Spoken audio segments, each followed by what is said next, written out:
नमस्कार, कैसे हैं आप सब लोग। स्लीप वेल फाउंडेशन की तरफ से मैं रिचा अनिरुद्ध एक बार फिर हाजिर हूं आप लोगों से बातचीत करने के लिए। और बातचीत किस बारे में? छोटी छोटी ऐसी चीजों के बारे में जिनको अपनाकर हम बड़े कदम उठा सकते हैं। छोटी सीख, बड़ी जीत।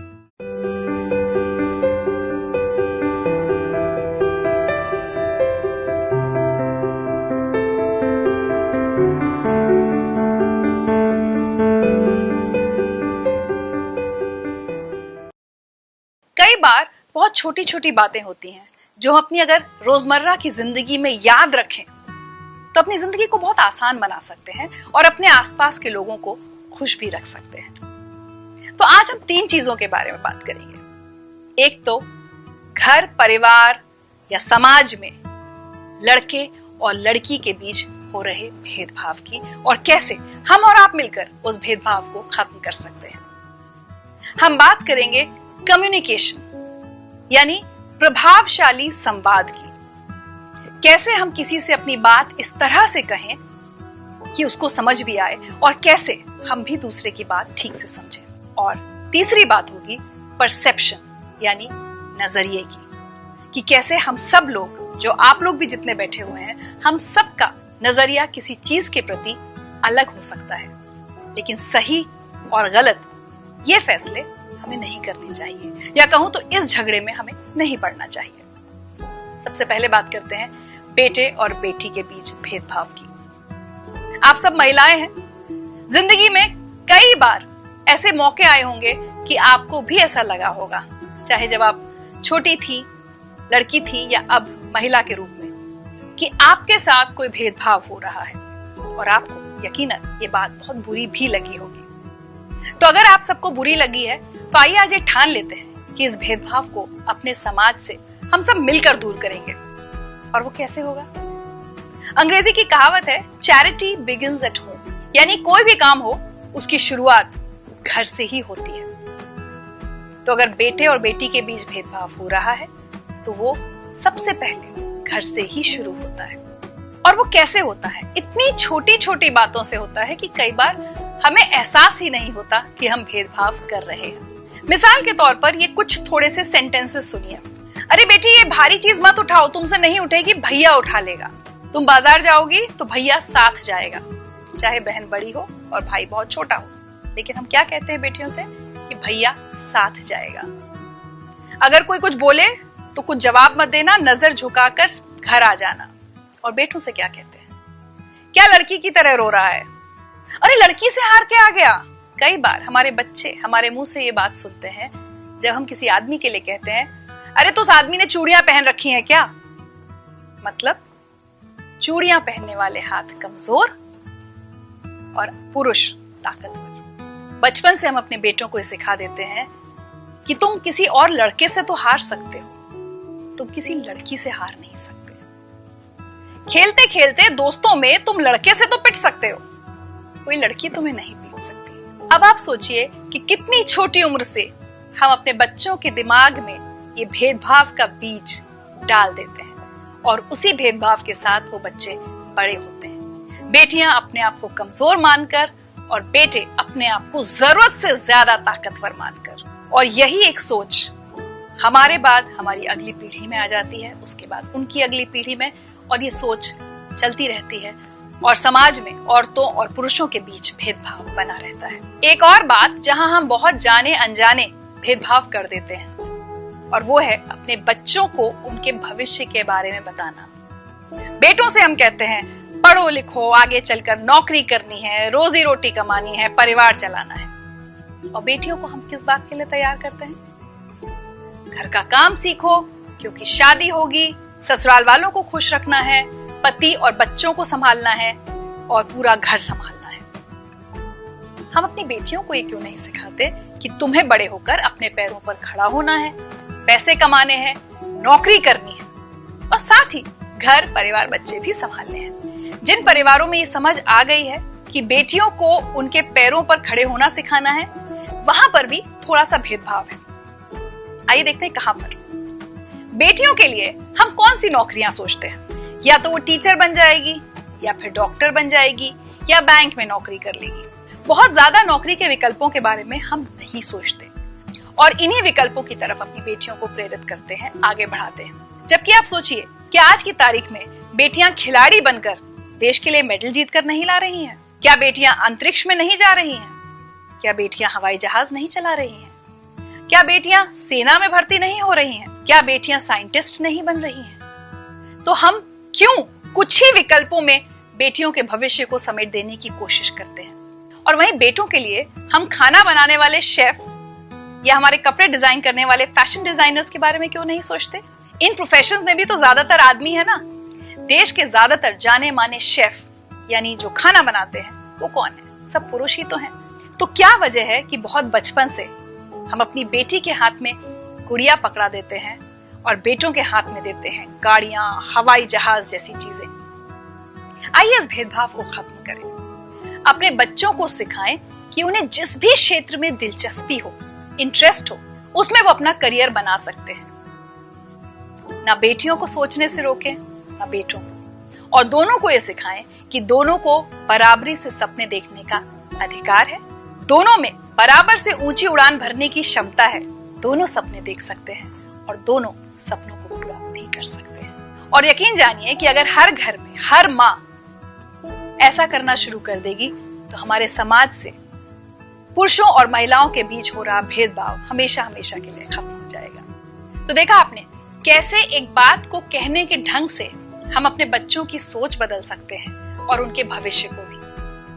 संवाद की इसी चर्चा को थोड़ा आगे बढ़ाते हैं। इसे कहते हैं कम्युनिकेशन स्किल्स या प्रभावशाली संवाद।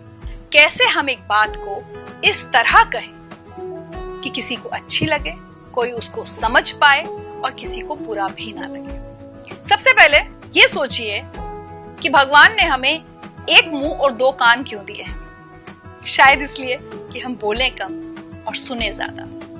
एक अच्छे संवाद का सबसे बड़ा मंत्र यही होता है कि हम सुने ज्यादा और बोले कम। और जब सुने भी तो इस तरह से सुने कि हम सामने वाले व्यक्ति को समझें। क्योंकि अक्सर क्या होता है, जब सामने वाला व्यक्ति हमसे कुछ कह रहा होता है तो हम असलियत में उसको सुन नहीं रहे होते, हम मन ही मन अपना जवाब तैयार कर रहे होते हैं। हमें जल्दी होती है अपनी बात कहने की, और ये सबसे बड़ी कमी होती है एक अच्छे संवाद में, एक अच्छे कम्युनिकेशन में।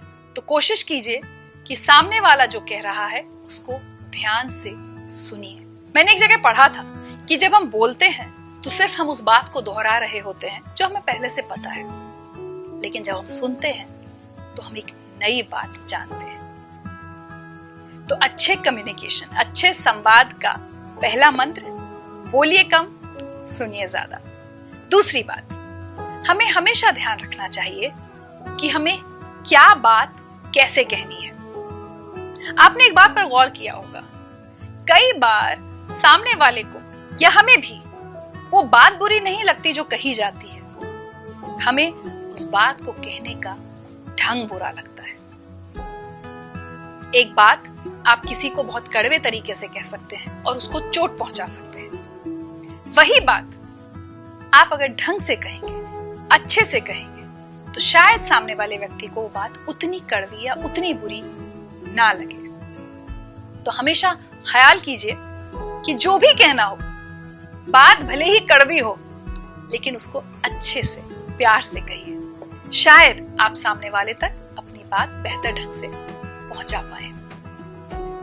एक और बात ध्यान रखना बहुत जरूरी है जब हम बात करते हैं, जब हम संवाद करते हैं, कि हम किससे बात कर रहे हैं। क्या वो हमारे बड़े हैं, क्या वो हमारे हम उम्र हैं, या क्या वो हमसे छोटे हैं। एक मंत्र हर एक संवाद में लागू होना चाहिए कि सामने वाले व्यक्ति को आप पूरा मान और सम्मान दें, चाहे वो आपसे बड़ा हो या आपसे छोटा, चाहे ऑफिस में वो आपका बॉस हो या आपके नीचे काम करने वाला। आपने वो बात सुनी होगी, कहते हैं कि अगर एक व्यक्ति का असली चरित्र समझना हो तो ये देखो कि वो अपने से छोटे या अपने से नीचे काम करने वाले व्यक्ति से कैसे बात करता है। तो हमेशा ध्यान रखिए, आपके सामने व्यक्ति कोई भी हो, उम्र में छोटा या बड़ा, या स्टेटस में आपसे छोटा या बड़ा, उसको पूरा सम्मान दीजिए उससे बात करते समय। इससे होगा क्या वो व्यक्ति शायद आपसे जिंदगी में दोबारा ना मिले, लेकिन वो आपके प्रति सम्मान लेकर जाएगा, क्योंकि जो आप देते हैं वही आपको मिलता है। अगर आप उन्हें सम्मान देंगे तो आपको भी वही सम्मान वापस मिलेगा। एक और बहुत जरूरी चीज बताती हूँ आप लोगों को। कई बार क्या होता है, हम गुस्से में सामने वाले से कुछ ऐसी बात कह जाते हैं या कुछ ऐसे ढंग से कह जाते हैं जिसके बारे में बाद में हमें खुद भी बुरा लगता है। कई बार हम जाकर माफी भी मांगते हैं कि भाई गलती हो गई, हम ऐसा कहना नहीं चाहते थे। लेकिन एक बात याद रखिए, आप कितनी भी माफी मांग लें, शब्द जो चोट करते हैं ना, वो चोट हमेशा रहती है। वो व्यक्ति हमेशा याद रखेगा कि कौन से कड़वे शब्द आपने उसको बोले थे। इसलिए हमेशा एक कोशिश कीजिए, जब आपको किसी पर बहुत गुस्सा आए तो दो काम कर सकते हैं आप। या तो 10 से लेकर उल्टी गिनती गिनिए, 10, 9, 8, 7, 6 ऐसे, ताकि आपका गुस्सा थोड़ा शांत हो।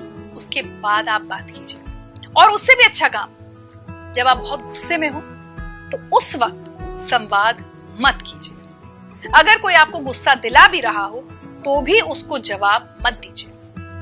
मैंने कहानी पढ़ी थी कहीं कि उस व्यक्ति ने कहा कि तुम आज मुझे ये सब बोल रहे हो, मैं इसका जवाब आज नहीं दूंगा, मैं इसका जवाब कल दूंगा। और अगले दिन जब वो व्यक्ति वापस आया तो उनकी आपस में ठीक से बात हुई। तो पहले व्यक्ति ने कहा, भाई ये बात तुमने मुझसे कल क्यों नहीं कही? तो उसने कहा कि कल मुझे तुम पर बहुत गुस्सा आ रहा था, मैं शायद तुम पर चीखता चिल्लाता, कुछ उल्टा सीधा बोलता, फिर तुम्हें और गुस्सा आता, फिर हमारी लड़ाई हो जाती। मैं घर गया, मैंने ठंडे दिमाग से सोचा, तुम्हारी बात भी समझने की कोशिश की, अपना गुस्सा शांत किया और आज मैं अपना जवाब लेकर वापस आया हूं। तो आप जानती हैं, बहुत सारी लड़ाइयां, बहुत सारे झगड़े विवाद हम सिर्फ इस एक काम से टाल सकते हैं कि जिस वक्त हमें बहुत तेज गुस्सा आए उस वक्त हम एकदम शांत हो जाएं। अगर किसी कमरे में लड़ाई झगड़ा विवाद चल रहा है, आप चुपचाप उस कमरे से निकल जाएं और आप ये कहें कि मैं बाद में इस बात का जवाब दूंगी। अपना दिमाग जब हम शांत करते हैं ना, तो कई बार ऐसा भी होता है कि हमें अपनी गलती का भी एहसास हो जाता है। हमें ये लगता है कि शायद हम ही गलत थे, सामने वाला सही कह रहा था। और अगर हमें अपनी गलती का एहसास हो जाता है तो लड़ाई वहीं खत्म हो जाती है। और अगर गलती सामने वाले की भी हो तो भी जब अपना गुस्सा शांत करते हैं तो विवाद आगे बढ़ने से बचा सकते हैं और बहुत सारे रिश्तों को टूटने से भी। इसी मंत्र का इस्तेमाल अगर आप अपने काम की जगह पर करें तो सोचिए कितना अच्छा होगा। ना आप अपने सीनियर पर चिल्लाएंगी, ना अपने जूनियर पर। ऑफिस में एक खुशनुमा माहौल बना रहेगा। और जब गुस्से की बात हो रही है तो एक बात आपको बता दूं, आजकल टीवी पे भी आप लोग देखते हैं ना, बहुत सारे न्यूज में डिबेट्स होते हैं। जब हम चीखते चिल्लाते हैं तो किसी भी समस्या का हल कभी निकलता नहीं। ना आपको सामने वाले की बात सुनाई दे रही होती है, ना सामने वाले को आपकी। चीख चिल्लाकर हम सिर्फ अपनी एनर्जी, अपनी ऊर्जा वेस्ट करते हैं। और अगर घर में हमारे आसपास बच्चे हों तो उन पर बुरा असर पड़ता है। तो आगे से एक बात गांठ बांध लीजिए कि ना घर में ना ऑफिस में जब गुस्सा आएगा तब जवाब नहीं देंगे। ये सबसे प्रभावशाली संवाद होता है। चलिए, जवाब ना देने से मैं एक और बात जोड़ती हूँ। क्या आप जानती हैं, जब हम किसी व्यक्ति से संवाद करते हैं, बातचीत करते हैं, तो जो शब्द हम अपने मुंह से बोलते हैं उनकी भागीदारी सिर्फ 7% होती है, जबकि 93% भागीदारी हमारी पूरी बॉडी लैंग्वेज, हम किस ढंग से बात करते हैं, उसकी होती है। तो यहाँ पर बात आती है प्रभावशाली संवाद में एक अच्छी बॉडी लैंग्वेज की, कि जब आप किसी से बात कर रहे हैं तो आप दिख कैसे रहे हैं। और दिखने से मेरा मतलब चेहरा या खूबसूरती या सुंदरता से नहीं है। जब कोई व्यक्ति आपसे बात कर रहा है तो क्या आप पूरे ध्यान से उसकी तरफ देख रहे हैं? क्या उसको ये महसूस करा पा रहे हैं कि आप उसकी बात सुन रहे हैं? कई बार ऐसा होता है कि कोई व्यक्ति हमसे बात कर रहा है, लेकिन उसकी तरफ ध्यान से देखने के बजाय हम इधर उधर देखते हैं, या अपना सर खुजाते हैं, या अपना हाथ मलते हैं, या अपने पैर हिलाते हैं, या बार बार घड़ी देखते हैं, या दीवार पर टंगी हुई घड़ी देखते हैं। और उस व्यक्ति को कहीं ना कहीं हम ये एहसास करा देते हैं कि उसकी बातों में हमें कोई दिलचस्पी नहीं है और हम बोर हो रहे हैं। अब सोचिए, यही काम अगर कोई हमारे साथ करे तो हमें कितना बुरा लगेगा। तो आगे से ध्यान रखिए कि जब किसी से भी संवाद करें, बातचीत करें, तो उस व्यक्ति को ये महसूस कराएं कि आप पूरी तरह से उसको सुन रही हैं। और जैसा मैंने पहले भी कहा, बोलिए कम, सुनिए ज्यादा। और जब आप सुनेंगी तो समझेंगी, जब समझेंगी तो आपकी अपनी नॉलेज, अपनी जानकारी बढ़ेगी। हर तरह से फायदा आप ही का है। किसी से संवाद करते समय, चाहे आप घर में हो, किसी सोशल इवेंट में हो, फंक्शन में हो या अपने काम की जगह पर, एक और बात हमेशा याद रखनी चाहिए।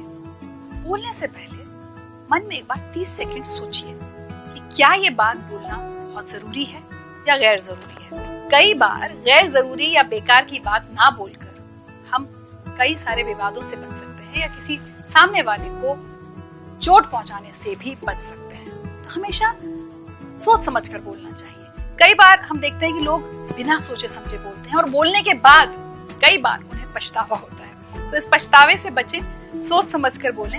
मन में पहले सोचें कि क्या ये बात बोलना बहुत जरूरी है, इस बात से किसी को बुरा तो नहीं लगेगा, इस बात को बोलने में सबकी भलाई है, तब बोलें। और अपनी बात बोलने का भी एक ढंग होता है। मैं ये चाहती हूँ या यही सही है, ये बोलने के बजाय अगर आप ये कहें मुझे ये लगता है, मेरी सोच ये है, तो आप अपनी बात भी कह पाएंगे और सामने वाले को ऐसा भी नहीं लगेगा कि आप जबरदस्ती अपनी बात उन पर थोप रही हैं। तो कहीं पर भी कोई विचार विमर्श हो रहा हो, चर्चा हो रही हो, चाहे घर में कोई फैसले लेने हो या बाहर या काम की जगह पर, कोशिश कीजिए कि अपनी बात इस तरह से शुरू कीजिए कि मुझे ऐसा लगता है कि ऐसा करेंगे तो ठीक रहेगा। यकीन मानिए, जब आप इस तरह से बात करेंगी तो लोग आपको ज्यादा गंभीरता से लेंगे और ज्यादा चांसेस हैं कि आपकी बात सुनी जाए और मानी जाए।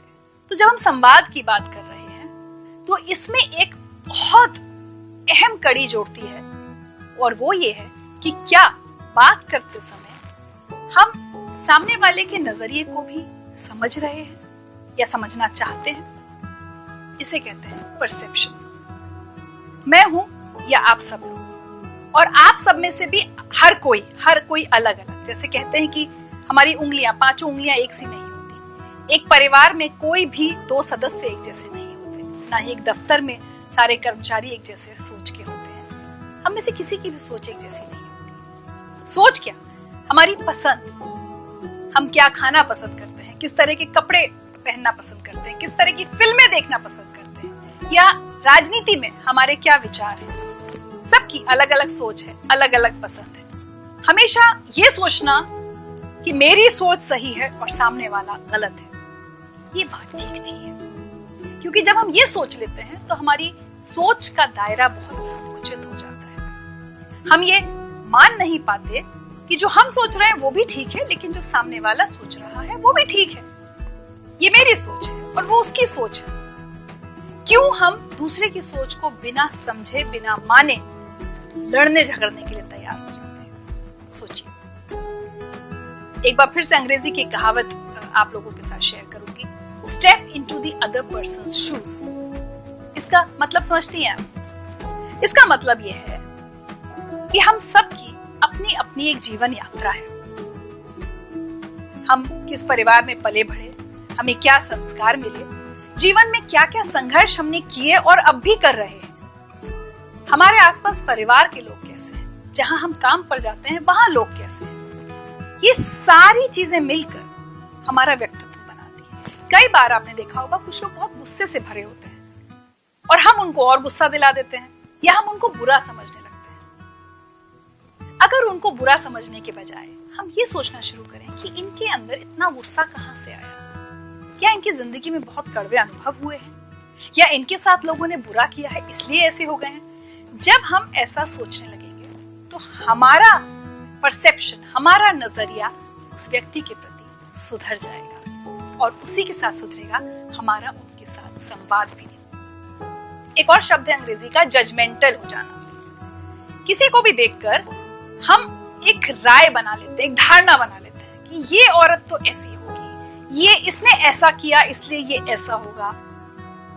हम जज की तरह ना बता देते हैं, फैसला कर देते हैं कि ये ऐसा है, ये व्यक्ति अच्छा नहीं है, ये व्यक्ति बुरा है, इसने ऐसा किया, इसने गलत किया। कोशिश कीजिए कि अपने आसपास के लोगों के लिए, चाहे वो आप किसी से भी मिले, जजमेंटल ना, कोई राय या धारणा ना बनाएं और उसको इतना पक्का ना करें कि वो कभी बदल ना पाए। अगर कोई व्यक्ति आपको पसंद ना भी आए तो ठीक है, उससे बातचीत कम कीजिए, उससे थोड़ी दूरी बनाए रखिए, लेकिन उसको लेकर कोई धारणा मत बनाइए या उससे ऐसे कोई अपशब्द मत कहिए जो अगर उसका व्यक्तित्व खराब है तो और खराब हो जाए आपकी बात सुनने के बाद। चलिए एक प्रयोग करते हैं। मैं आपको एक शब्द बोलूंगी, आप सब आंखें बंद कीजिए और सोचिए कि वो शब्द सुनने के बाद आपको क्या दिखाई दे रहा है। फर्ज कीजिए मैंने कहा लाल रंग। जब मैंने आपसे कहा लाल रंग और आपने आंखें बंद की तो आप में से किसी को खून दिखाई दिया होगा, किसी को खतरा महसूस हुआ होगा, किसी को मौत दिखाई दी होगी, किसी को मांग का सिंदूर दिखाई दिया होगा, किसी को लाल रंग का फूल, गुलाब या गुड़हल दिखाई दिया होगा, या किसी को होली का गुलाल लाल दिखाई दिया होगा। अब आप अपनी आंखें खोलिए और सोचिए, मैंने कहा लाल रंग, आप सब ने अलग अलग चीजें देखी। हो सकता है किसी को लाल साड़ी दिखाई दी हो, किसी को अपने बच्चे के लाल रंग के कपड़े दिखाई दिए। सोचिए, क्या आप में से किसी ने भी जो देखा वो गलत है? नहीं ना, सबने सही देखा, सबने अपने नजरिए के हिसाब से देखा। अब आप बताइए कि आप किसके नजरिए को सही कहेंगी और किसके नजरिए को गलत। हो गई ना बात साफ? यही रूल अगर आप अपनी रोज की जिंदगी में लागू करें और ये सोचें कि मैं जो सोच रही हूं वो मेरे नजरिए से है, लेकिन दूसरा जो सोच रहा है उसका भी एक नजरिया है और जरूरी नहीं कि वो नजरिया गलत हो। सही और गलत का फैसला वक्त पर छोड़ दीजिए, ज्यादा बहस में मत पड़िए। अच्छा संवाद कीजिए अपने आसपास के लोगों के साथ। जब हम अच्छा संवाद करते हैं, चाहे वो घर हो या हमारे काम की जगह, हम एक अच्छा माहौल बनाने में मददगार होते हैं। तो चलिए आज ये छोटी सीख बड़ी जीत का सिलसिला मैं यही समाप्त करती हूँ। उम्मीद है कि आप ये सारी बातें अपने मन में ध्यान में रखेंगी और इन्हें अपनी जिंदगी में अमल में भी लाएंगी। बेटों और बेटियों के बीच भेदभाव बंद करेंगी, अपनी बात इस तरह से कहेंगी कि बेटे और बेटी दोनों को ये महसूस हो कि वो बराबर है, उनकी कोई लड़ाई नहीं है और कोई किसी से ऊपर या कोई किसी से नीचे नहीं है। बच्चों के अलावा जब किसी और से भी संवाद करेंगी तो बोलेंगी कम और सुनेंगी ज्यादा, गुस्से में पलट कर जवाब नहीं देंगी और कोई भी बात कहने से पहले 30 सेकंड सोचेंगी कि वो बात कितनी जरूरी है। और जब किसी से भी संवाद करेंगी तो अपने नजरिए के साथ साथ दूसरे के नजरिए को भी सम्मान देंगी, समझने की कोशिश करेंगी। ये छोटी छोटी सीखें अगर आप याद रखेंगी, जिंदगी में बड़ी बड़ी जीत हासिल हो।